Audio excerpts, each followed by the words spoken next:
In this class, we will discuss a numerical based on the theory we have studied. एक problem है अपने पास, given है the main momentum of A nucleus with mass number A. Mass number A given है, उसकी variation हमने निकालनी है, किस तरह से वेरी कर रही है. मोमेंटम होता है जैसे p, तो उसका किस टाइप का रिलेशनशिप होता है मतलब मास नंबर से, वो डिपेंडेंसी हमें निकालनी है. तो मोमेंटम अगर निकालें हम, एक तो हमारे पास क्या है, ये जो रेडियस थी अपने पास r equal to R naught A की पावर 1/3, एक तो ये था रिलेशनशिप. तो दो रिलेशनशिप हम यूज़ करेंगे, एक इसके लिए और एक मोमेंटम के लिए.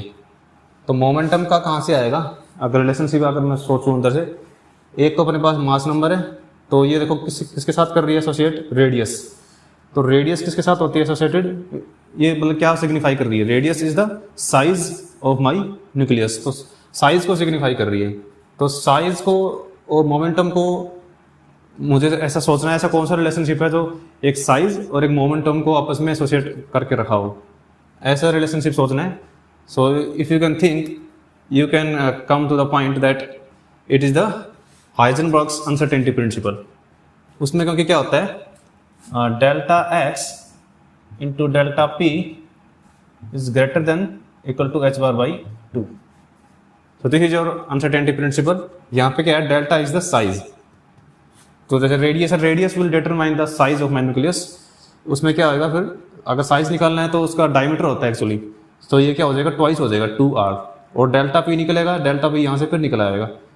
तो इतना सिंपल था, बस ये अप्रोच थी. और आपको इतना पता चल गया, आप पूरा न्यूमेरिकल सोल्व हो जाएगा. बस यहीं पे होती सारी प्रॉब्लम फिजिक्स में.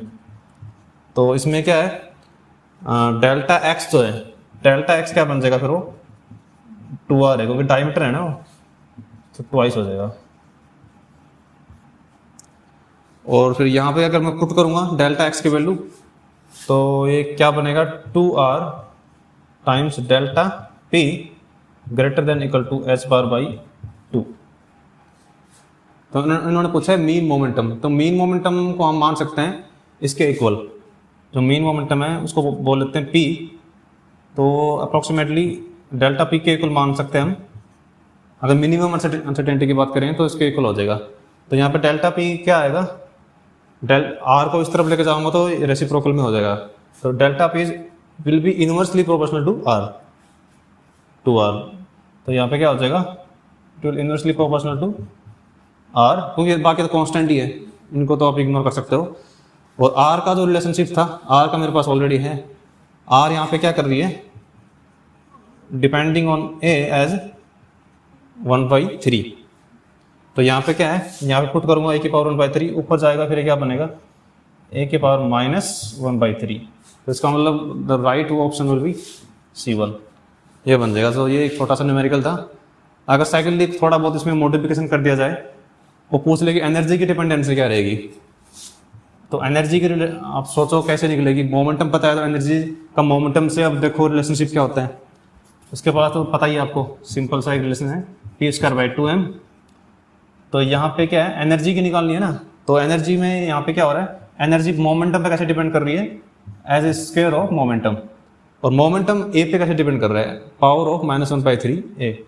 तो यहाँ पे क्या करेंगे, इसको 2 से मल्टीप्लाई हो जाएगा, तो it will correspond to a की पावर -2/3. अगर एनर्जी की पूछ लेते, मोमेंटम की ना पूछ के एनर्जी की पूछते, उस केस में डी वाला ऑप्शन करेक्ट हो जाता है अपना. Okay, this was about the basic numerical of nuclear physics. Thank you.